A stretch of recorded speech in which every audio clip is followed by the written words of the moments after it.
मध्य प्रदेश के इंदौर से बड़ी ही दिल दहला देने वाली खबर सामने आई है, जहां इंदौर जिले के ब्रजेश्वरी एनेक्स कॉलोनी में एक घर में भीषण आग लग गई। पुलिस ने बताया कि आग उस वक्त लगी जब परिवार के लोग और कुछ मेहमान सो रहे थे। आग तेजी से फैल गई और परिवार के कुछ लोग भागने में सफल रहे, लेकिन कुछ मेहमान भी इस घर में शामिल थे।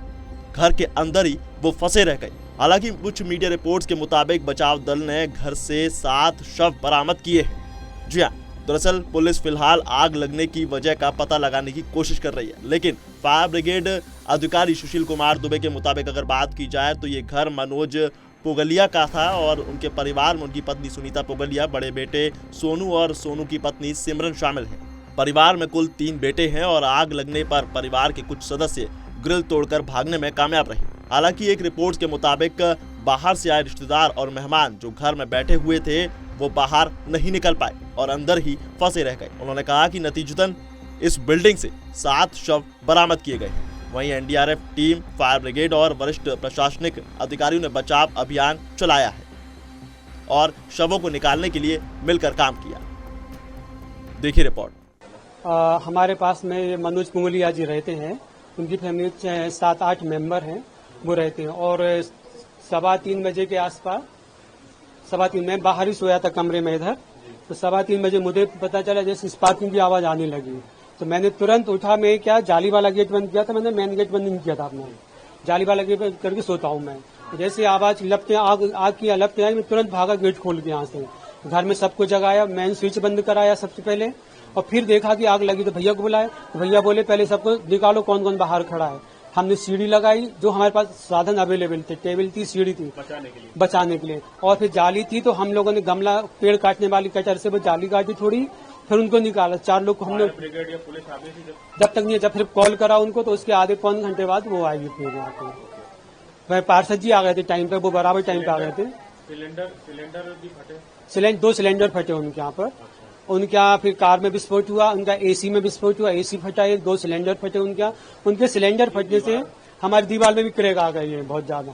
देखा आपने दीवार में क्रैक। मेरे बड़े भैया है महेंद्र जी, मेरा नाम नीरज जैन है। मेरा तो एक्सीडेंट हो गया था 6 दिन पहले। इसमें कुछ नहीं हुआ, किसी को कुछ नहीं हुआ। इसमें तो हम लोगों ने और 3 लोगों को सुरक्षित उतारा।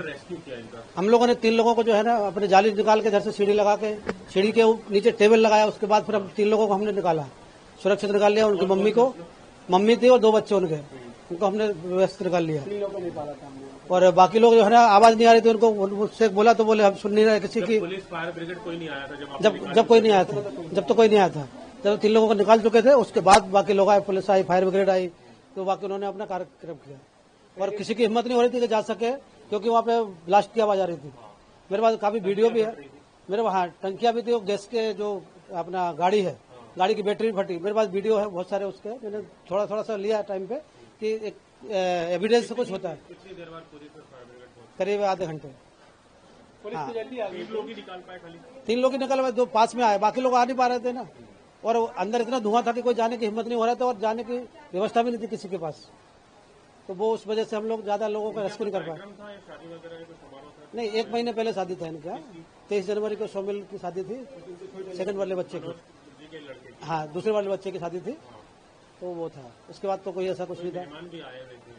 कोई मेहमान आए तो कुछ, उनका इलाज चल रहा था, उनके भाभी के भाई आए हुए थे, उनका इलाज चल रहा था। इलाज कराने इंदौर आए थे? हाँ, भाई भाभी और उनके 3 बच्चे थे। तो वो क्या करते थे मनोज? उनका तो रबर इंडस्ट्रीज का काम है, इंडस्ट्रियल कंपनी पीथमपुर में ट्रेडिंग का काम है इनका। पीथमपुर में ट्रेडिंग का काम है, और न्यू सियागंज में भी इनका शॉप है। दुखद घटना है, अलार्मिंग भी है, क्योंकि ईवी का युग है अभी, और ईवी के चार्जिंग में आग लगी, मतलब ये हम सबके लिए सोचने वाली बात है कि क्योंकि पूरा समाज ईवी की तरफ जा रहा है, पूरी दुनिया ईवी की तरफ जा रही है।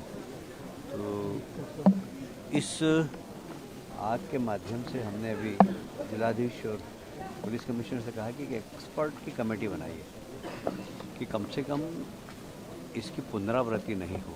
ये आग कैसे लगी, क्या सब स्टैंडर्ड चार्जिंग स्टेशन था, क्या सब स्टैंडर्ड केबल थी, मतलब इसकी पूरी जानकारी लेकर और एक एसओपी बनाना चाहिए, क्योंकि हर घर के अंदर आज की तारीख में लोग सोचते हैं कि अब नई गाड़ी खरीदना है तो ईवी खरीदें, क्योंकि वैसे भी आप देख रहे हैं विश्व के अंदर जो अभी चल रहा है ऑयल को लेकर ही चल रहा है, और ऑयल के कब क्या भाव होंगे पता नहीं। इसलिए सब लोग ईवी के बारे में सोचते हैं। मैं भी सोचता हूँ कि अगली गाड़ी कोई ख़रीदना है तो ईवी ही खरीदना है, पर ईवी की चार्जिंग से अगर आग लगती है तो ये तो बहुत अलार्मिंग है।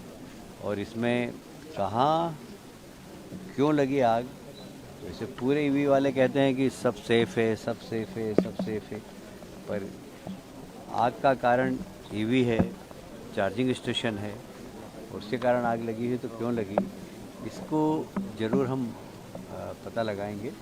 और मुझे लगता है कि मैं ब्रजेश्वरी में बहुत दिनों बाद आया हूँ, मतलब इतनी छोटी छोटी प्लाट पे इतने बड़े बड़े मकान बनते हैं,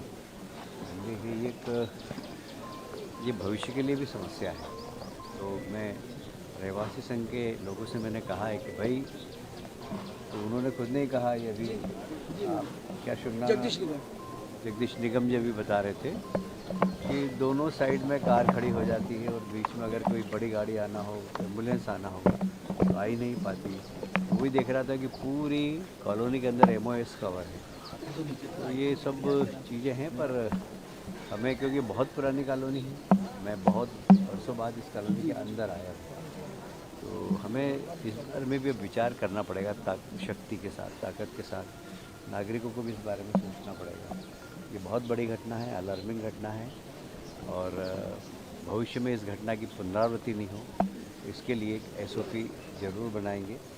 और भविष्य में ये भी देखना पड़ेगा कि जो भी हमारे रहवासी संघ है, मेयर साहब से मैं आग्रह करूंगा कि रहवासी संघ की एक मीटिंग बुलाकर, और इस प्रकार जो सड़क पर कार रख देते हैं जिसके कारण गाड़ियाँ ही नहीं आ पाती हैं, उसके बारे में भी रहवासी संघ को ही प्रयास करना चाहिए, ऐसी हम कोशिश करें। सर, स्वर्णबाग में भी ऐसी ही घटनाएं घटित हुई थी, उस समय भी SOP बनाने की बात कही गई पड़ रही है जी। आपने कहा कि ईवी जो है कितना रिस्की हो, इसके लिए प्रोटोकॉल क्या है? अब वो देखेंगे ना। अभी मैं आई एम नॉट एक्सपर्ट, मैं एक्सपर्ट नहीं, मैंने इसीलिए कमिश्नर और कलेक्टर साहब को यही कहा है कि एक एक्सपर्ट की टीम बनाइए। मैं भी एक को जानता हूँ जो इस दिशा में बहुत अच्छा काम करता है, अभी वो दुबई शिफ्ट हो गए हैं। आवश्यकता होगी तो हम दुबई से बुला लेंगे उसको, और इसमें देखना पड़ेगा, और इसकी SOP तो बनना ही चाहिए, क्योंकि सब स्टैंडर्ड केबल के कारण भी हो सकता है। कई बार, जैसे मैं उदाहरण बताऊँ आपको, कि हमारा फ़ोन है, वो अगर 1 घंटे में चार्ज होता है और रात भर अगर पड़ा रहता है तो कई बार फ़ोन बस्ट हो जाता है। क्या ये कारण है क्या?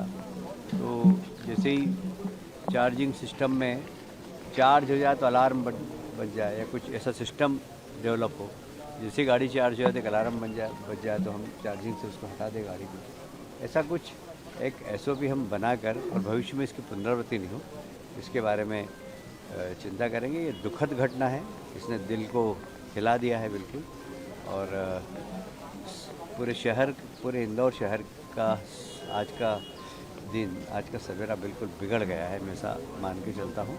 और हम सब लोग उंगलिया परिवार के साथ, उनके पूरे परिवार के साथ, उनके रिश्तेदारों के साथ हम सबकी सहानुभूति। तो रिस्पॉन्स टाइम को लेकर के क्या आगे ये सब अब देखेंगे। हमने ये बोल ही दिया है कि इसकी पूरी एक्सपर्ट की जांच कराएंगे, उसमें जो भी गलती हो उसको सामने करेंगे। भाई, ऐसा ही इस घटना की पुनरावृत्ति नहीं होना चाहिए। आप सब भी यही सोचते होंगे कि अब ये घटना नहीं हो, चाहते हैं कि नहीं चाहते हैं? इसके लिए हमें सब चीज़ बारीकी से देखनी चाहिए।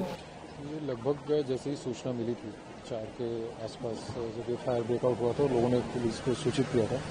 इनिशियली हमारी जितनी गश्त की टीमें थी, ये सारे लोगों ने रिस्पॉन्ड किया, और साथ ही साथ इमीडिएटली हम लोगों ने फायर जो टीम है हमारी, उनको भी कॉल कर लिया था।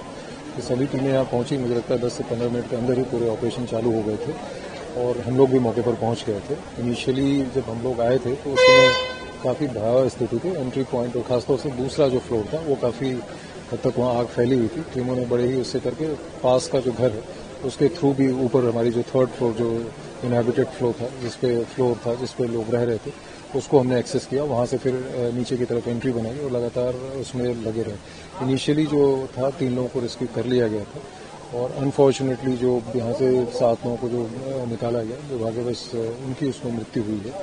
अभी पूरी तरह से उसको नियंत्रित कर लिया गया है। तो टीमों का हमारी फायर, हमारे SDRF और हमारी जो पुलिस टीमें थी उसको इन्होंने पूरी तरह से नियंत्रित कर लिया है। और प्रिकॉशन के तौर पे हम जो आसपास के घर हैं उनको भी एक बार एग्जामिन कर रहे हैं कि कहीं ऐसा तो नहीं, क्योंकि हीट बहुत ज़्यादा जनरेट हुई थी उस समय। और इनिशियल एस्टिमेशन में ऐसा लगता है कि EV चार्जिंग पॉइंट जो गाड़ी का था वहाँ के एक्सप्लोजन से ये शुरू हुआ है। और बाकी चीज़ें अभी और एग्जामिन हमारी टीम इसमें कर रही हैं। डोर लॉकिंग सिस्टम बड़ा इंपॉर्टेंट है ना, तो रेस्क्यू नहीं कर पाए, खुद भी बच नहीं पाए। इनिशियल एस्टिमेशन में जैसा मैंने कहा कि ऐसा लगता है कि चार्जिंग जो पॉइंट था वहाँ के एक्सप्लोजन से आग शुरू हुई। और इलेक्ट्रॉनिक डोर अगर उससे कनेक्टेड रहे होंगे तो, क्योंकि एक बार जब एक्सप्लोजन और उसमें वो हो जाता है तो पावर कट होने से वो लॉक पोजीशन में चले जाते हैं। तो चैनल गेट वगैरह तो हम लोगों ने ऊपर से तोड़ लिए थे। और उसके बाद हम लोगों ने जितनी जरूरत इनिशियल वो जो था वो था कि प्राथमिकता के आधार पर वहाँ से लोगों को रेस्क्यू किया जाए, जितने हम ज़्यादा से ज़्यादा लोगों को अंदर वो सारे अपने ड्रिल के हिसाब से भेज पाएँ। तो उस हिसाब से रेस्क्यू किया गया। और उसमें जैसा मैंने बताया कि जो संख्याएं थी पारिवारिक, तो उसमें 3 लोगों को रेस्क्यू किया गया और 7 लोग अनफॉर्चुनेटली इसमें कैजुअल्टी रिपोर्ट हुआ।